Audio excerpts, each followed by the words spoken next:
Sebanyak 1,8 juta dosis vaksin jadi Sinovac asal Tiongkok tiba di Indonesia 31 Desember 2020 kemarin. Kedatangan tahap kedua ini menambah jumlah dosis yang sebelumnya telah tiba di tahap pertama sebanyak 1,2 juta dosis. Menteri Kesehatan Budi Gunadi Sadikin menyebut 3 juta dosis vaksin Sinovac akan segera didistribusikan ke 34 provinsi untuk disuntikan kepada tenaga kesehatan sebagai target prioritas awal vaksinasi.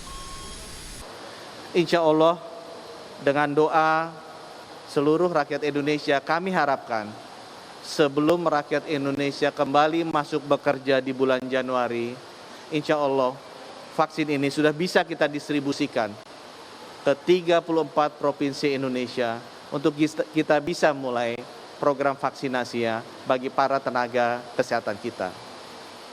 Yang saya ingin titip pesan ke teman-teman sekalian, program vaksinasi adalah salah satu strategi utama untuk menyelesaikan masalah pandemi ini. Dibutuhkan waktu lebih dari 12 bulan untuk kita menyelesaikan program vaksinasi ini. Pemerintah juga mematangkan kesepakatan pemesanan vaksin jenis lain dari sejumlah negara. Kesepakatan yang dibangun memastikan sebagian dosis dari setiap produsen dan sebagian lain bersifat opsi tambahan, menunggu alokasi vaksin gratis yang dikembangkan Badan Kesehatan Dunia WHO. Yang pertama, vaksin AstraZeneca dari Inggris sebanyak 100 juta dosis. Kedua, 100 juta dosis vaksin Pfizer-BioNTech yang dikembangkan Amerika Serikat dan Jerman. Berikutnya adalah vaksin Sinovac sebanyak 125 juta dosis yang dikembangkan negara Tiongkok. Vaksin berikutnya adalah Novavax sebanyak 100 juta dosis. Vaksin ini dikembangkan Amerika Serikat dan Kanada. Tiba di tanah air, 3 juta dosis vaksin Sinovac kini menunggu izin penggunaan darurat dari Badan Pengawas Obat dan Makanan Badan POM. Pemerhati Kesehatan Masyarakat Iqbal Mokhtar menyebut izin Badan POM dapat mendongkrak tingkat kepercayaan masyarakat terkait keamanan dan efikasi vaksin. Ya, karena hingga kini efikasi dari vaksin Sinovac ini itu memang belum dikonfirmasi ya. Jadi memang ada beberapa informasi yang menyebutkan sebelumnya bahwa ada konfirmasinya itu efikasinya sekitar 90% lebih. Tetapi ini kemudian dibantah sendiri. Yang perlu kita sampaikan bahwa hingga saat ini efikasi report dari vaksin Sinovac ini memang belum ada. Jadi manfaat keuntungannya itu hanya masih didasarkan pada imunogenitas. Jadi pada uji fase 1 dan fase uji 2 sebelumnya itu memang telah dilaporkan bahwa vaksin ini itu ternyata mampu menginjus antibodi terhadap COVID-19. Nah, namun adanya antibodi ini itu tidak serta-merta menunjukkan bahwa vaksin ini efikasi. Jadi saya kira untuk membangun kepercayaan masyarakat yang baik, yang pertama kita harus menunggu dulu informasi dari BPOM tentang sejauh mana sebenarnya efikasi dari vaksin ini. Saya rasa kalau misalnya BPOM telah mengumumkan tentang efikasi vaksin Sinovac ini, itu akan terjadi shifting. Program vaksinasi Indonesia menyasar paling sedikit 182 juta orang dari total populasi untuk mencapai herd immunity atau kekebalan komunal. Presiden Joko Widodo menyebut vaksinasi akan dimulai pertengahan Januari ini dan tetap mengingatkan protokol kesehatan 3M yang wajib diterapkan selama vaksinasi berjalan. Vaksinasi juga akan segera dilakukan di pertengahan Januari 2021 ini untuk mencapai herd immunity, kekebalan komunal, sehingga penyebaran COVID-19 bisa kita hentikan. Semua warga negara masih terus harus disiplin dalam mengatasi penyebaran kasus COVID-19 ini. Semua orang harus disiplin. Taatilah protokol kesehatan, pakai masker, jaga jarak, cuci tangan. Jangan lengah, jangan menganggap remeh. Dengan kesehatan masyarakat yang pulih, kepercayaan dunia meningkat, maka pemulihan ekonomi akan terjadi di tahun 2021. Seluruh vaksin yang telah tiba kini dalam penanganan Bio Farma di Bandung, Jawa Barat untuk menyiapkan seluruh kebutuhan distribusi. Sebelumnya, pemerintah daerah juga telah menyiapkan simulasi vaksinasi COVID-19 di sejumlah fasilitas kesehatan yang ditunjuk. Tim Liputan, Kompas TV. Indonesia sudah mendapatkan 3 juta dosis vaksin Sinovac dari Tiongkok. Meskipun saat ini Emergency Use Authorization atau EUA dari Badan POM belum keluar, tapi Presiden Jokowi mengatakan bahwa vaksinasi akan dilakukan pada pertengahan Januari ini. Benarkah vaksin ini sudah pasti aman untuk diberikan ke masyarakat? Kita bahas bersama tenaga ahli utama staf Presiden Dhani Amrul Ihdan. Bung Dhani, apakah sudah bergabung bersama kami? Ya, sudah, Mbak. Oke, selamat malam. Lalu ada epidemiolog dari Universitas Airlangga, Windu Purnomo. Pak Windu, selamat malam. Selamat malam. Dan pakar imunisasi Jane Supardi. Selamat malam, Ibu Jane. Selamat malam, Mbak Sofi. Kami sebenarnya sudah mengundang Ketua Tim Riset Uji Klinis vaksin COVID-19 buatan Sinovac ini, Profesor Kusnadi Rusmil, untuk ikut berbicara mengenai perkembangan uji klinis dan vaksin Sinovac. Tapi untuk saat ini beliau masih menolak untuk berkomentar. Jadi kita berbicara dengan 3 narasumber yang ada terlebih dahulu. Saya ke Mas Dhani lebih dulu. Mas Dhani, sudah ada 3 juta vaksin Sinovac yang tiba. Apakah benar sesuai pernyataan Pak Presiden ini akan dilakukan vaksinasi Januari tahun ini? Ya, jadi ini kembali lagi kita harus menyambut dengan sukacita di awal tahun baru dan selamat tahun baru kepada seluruh pemirsa Kompas TV dan seluruh narasumber. Insya Allah tahun 2021 ini membawa keberkahan dan kemudahan jalan bagi kita semua untuk mengatasi permasalahan pandemi ini. Nah, kedua bahwa ini juga kita melihatnya dalam kerangka helikopter view, dalam kerangka yang strategis di mana negara hadir untuk melindungi segenap tumpah darah Indonesia. Dalam kaitan itu, dengan kedatangan vaksin 1,8 juta kembali ini, dari total sebetulnya kebutuhan untuk vaksinasi itu sebetulnya sekitar jumlahnya itu 426 juta ya, 426 juta totalnya. Nah, dari 426 juta ini totalnya tahap pertama memang diberikan kepada 1,319 juta bagi tenaga medis dan juga bagi para pelayan publik, bagi para tenaga supporting, dan juga para petugas-petugas yang berada dalam garda terdepan dalam layanan publik seperti petugas bandara, petugas pelabuhan, dan sebagainya. Jadi itu ada beberapa kriteria yang menerima vaksin, maka Kementerian Kesehatan, Pak Menteri Kesehatan sudah menyampaikan kemarin mulai tanggal 31 Desember sudah ada SMS blasting kepada para calon-calon penerima vaksinasi tahap pertama ini. Nah, ini vaksinasi ini diberikan selama 2 tahap ya, karena ini ada 2 dosis dengan jangka waktu interval 14 hari. Jadi kalau katakanlah Januari ini sudah bisa diberikan, maka 14 hari kemudian diberikan tahap kedua. Nah, tentu untuk penyuntikan ini kita tetap concern menunggu Emergency Use Authorization dari BPOM dan juga rekomendasi dari Majelis Ulama Indonesia, sehingga kita melihat platform pijakan kita seperti itu. Jadi, Bung Dhani, bahwa vaksin Sinovac datang, saat ini sudah ada 3 juta di Indonesia, memang kabar baik. Tapi optimisme kan tetap harus berpijak pada realitas, begitu kan? Harus tetap juga realistis. Saat ini yang realistis adalah bahwa uji klinis tahap ketiga vaksin Sinovac ini belum selesai. Bahkan hari ini kami meminta Prof. Kus untuk berbicara, beliau masih menolak. Terus kemudian saat ini yang jadi pegangan masyarakat dunia baru dari uji klinis di Turki, hasil efikasinya 91,25%, tapi itu pun belum disampaikan dalam tataran akademik, begitu ya, hasil-hasil penelitiannya. Tapi kemudian Anda tadi juga bilang ini bentuk negara hadir. Kalau memang secara realistis sampai saat ini paling tidak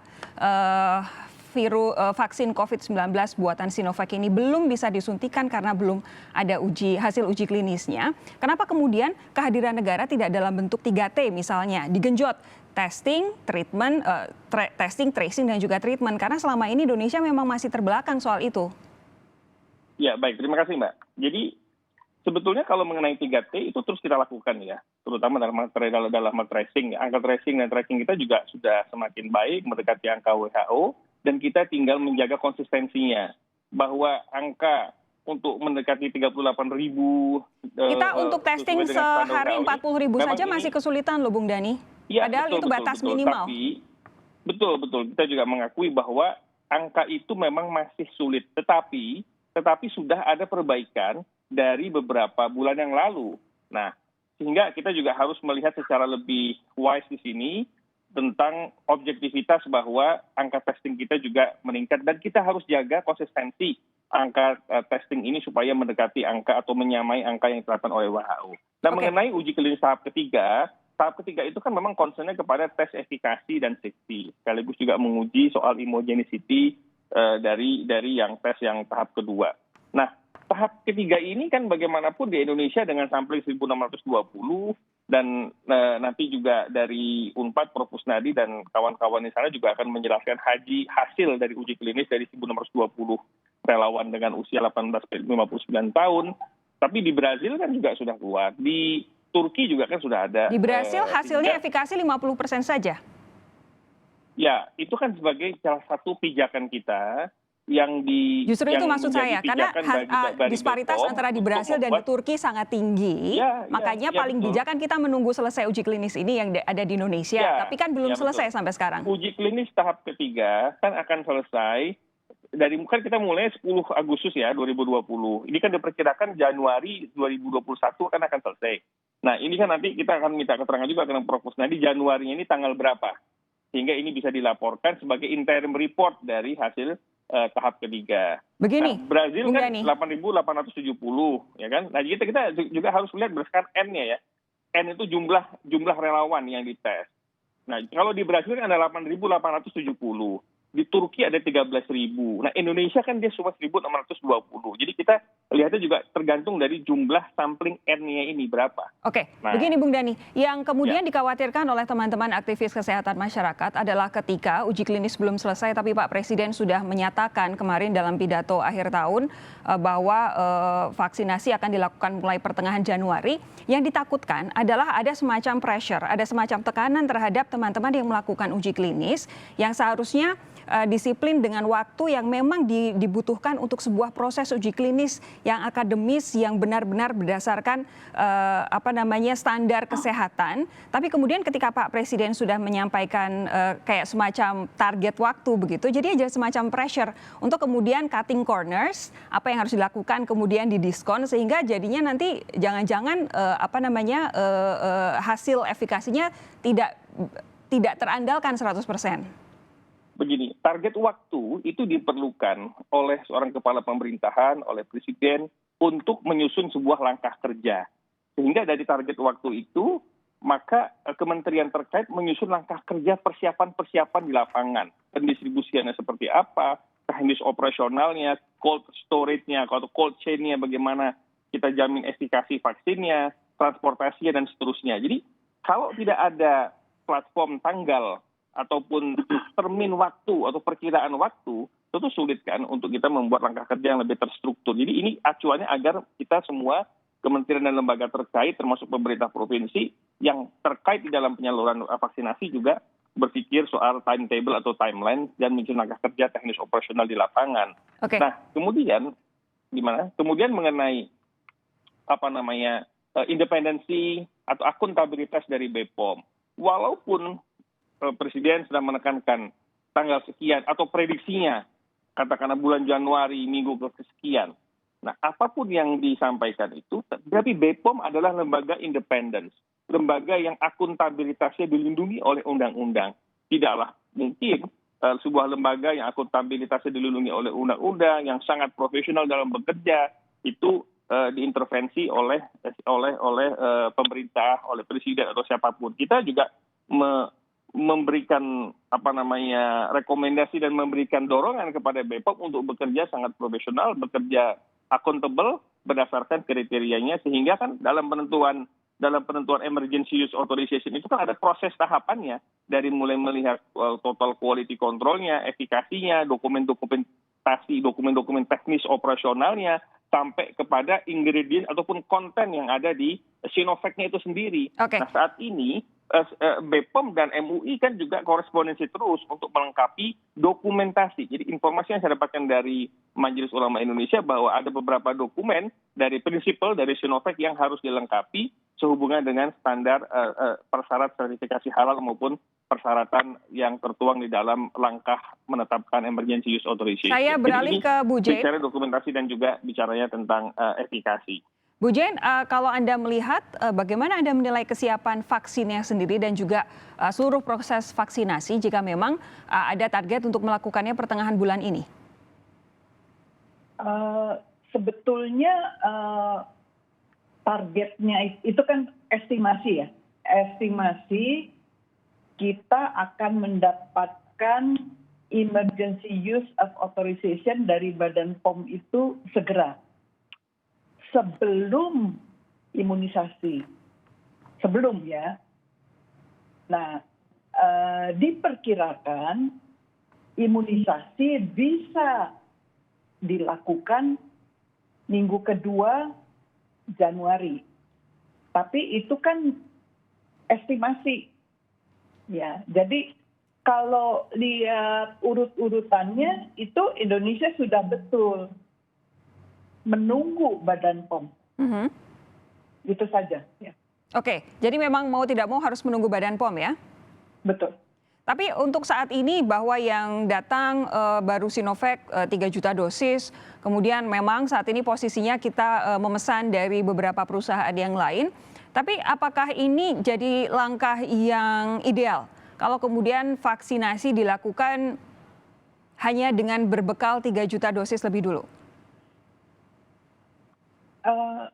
Ini kita kenyataan di lapangan ya, bahwa di seluruh dunia jumlah vaksin, kemampuan produksi itu saat ini memang belum cukup untuk melayani seluruh penduduk dunia. Ya, jadi memang semuanya bertahap. Tapi ini sebetulnya menguntungkan karena menyuntik orang dewasa begini banyak, Indonesia tidak punya pengalaman. Kalau vaksinnya semua sudah ada, itu malah kita repot. Ini sebetulnya kebetulan. Jadi kita tidak dikejar-kejar vaksin. Kalau kita dikejar-kejar vaksin, vaksin bisa rusak. Oke. Tidak cepat dipakai, rusak. Oke, Pak Windu, Anda setuju dengan pernyataan Bu Jen atau mungkin juga ingin memberikan respons terhadap langkah-langkah proses vaksinasi oleh pemerintah? Ya, saya pikir begini ya.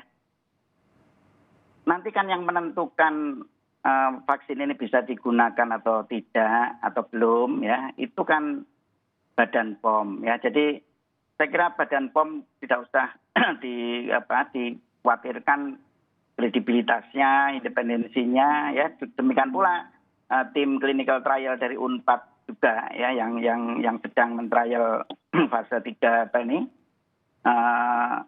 vaksin Sinovac di Indonesia itu tidak usah diragukan, saya kira mereka akan independen ya. Jadi saya kira pernyataan apapun dari semua pihak tidak akan mempengaruhi mereka ya. Jadi saya percaya pada itu. Nah, jadi kita tunggu apa yang akan disampaikan oleh BPOM, dan BPOM kapan itu kan sudah menyatakan bahwa baru akan paling cepat menyampaikan tentang keputusannya tentang emergency use authorization itu pada minggu ketiga Januari. Jadi kalau itu dilakukan pada minggu itu, tentu kan tidak mungkin pada bulan Januari ini sudah bisa dilakukan vaksinasi. Jadi paling cepat juga Februari. Dan kita harus tahu ya bahwa menyangkut vaksinasi ini kita kan juga tergantung dari tidak hanya jumlah vaksin yang akan datang di Indonesia, tetapi juga jumlah vaksinator ya. Vaksinator kita ini hanya 23.145 orang yang sudah terlatih ya, dan ini kalau hanya mengandalkan pada itu, ini akan sangat lama. Ya, akan sangat lama karena kita hanya mampu dalam 1 bulan, ya kalau satu orang itu 40 hari, 40 orang per hari kali 25 hari lah, hari efektif dalam 1 bulan. Itu paling pol kan hanya bisa memvaksinasi 23 jutaan. Ya, itu dosis ya. Jadi kalau orangnya ya sekitar 11.500-an. Ya, 11.500-an itu 11.500-an per bulan. Jadi kalau kita butuh 200 juta orang tervaksinasi, itu lama banget. Ya. Itu bisa 1,5 tahun. Ya, jadi betul-betul vaksinator ini harus diperbanyak.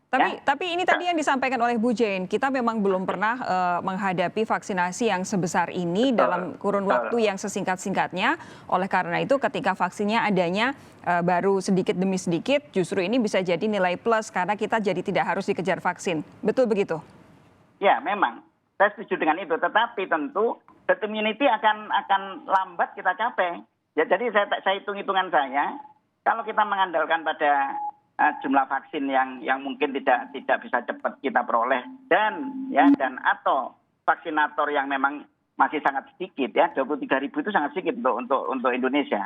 Maka tadi 1,5 tahun itu paling cepat ya. Itu pun kalau vaksinnya lancar ya. Pengadaan vaksinnya lancar. Itu 1,5 tahun. Jadi pertengahan 2022 baru kita bisa mencapai herd immunity. Dan itu sungguh-sungguh kalau kita hanya mengandalkan pada vaksin, ya, maka kita tidak akan selesai pandeminya. Ya, lama banget. Dan itu bisa gagal ya. Pak Windu, tapi kalau misal ada yang bilang bahwa kemanjuran vaksin ini hanya bertahan selama beberapa bulan, kalau herd immunity baru bisa dicapai, kalau kemudian semua orang baru bisa divaksin 1,5 tahun kemudian, apa implikasinya? Nah, itu betul. Itu yang jadi masalah. Jadi katakanlah ya, andekan ya, tapi mudah-mudahan tidak. Kan secara teoritik dulu kan kita tahu banyak teori yang mengatakan bahwa COVID-19 ini kan menghasilkan long life immunity, ya. Jadi seumur hidup gitu ya. Tapi pada kenyataannya ada reinfeksi dan seterusnya yang itu menunjukkan bahwa ternyata tidak long life. Nah, paling tidak ya kita harapkan ini, tapi ini tergantung dari tadi hasil bukti ilmiah dari hasil uji klinis tadi. Berapa lama sesungguhnya kekebalan yang cukup di dalam tubuh ya itu bisa bertahan ya pada seseorang. Kalau katakan 6 bulan misalnya hanya 6 bulan seperti kebanyakan vaksin influenza ya, bukan yang corona ya, coronavirus ini, tapi yang influenza itu kan paling-paling 6 bulan maksimum. Nah, itu kalau hanya 6 bulan dan vaksinasi kita tidak bisa serempak ya, harus molor sampai dengan 18 bulan, maka tidak akan pernah tercapai itu. Oke. Gitu. Baik, saya akan lanjutkan perbincangan dengan Bung Dhani, Ibu Jane dan juga Pak Windu sesaat lagi. Anda tetap bersama kami. Sapa Indonesia Malam segera kembali.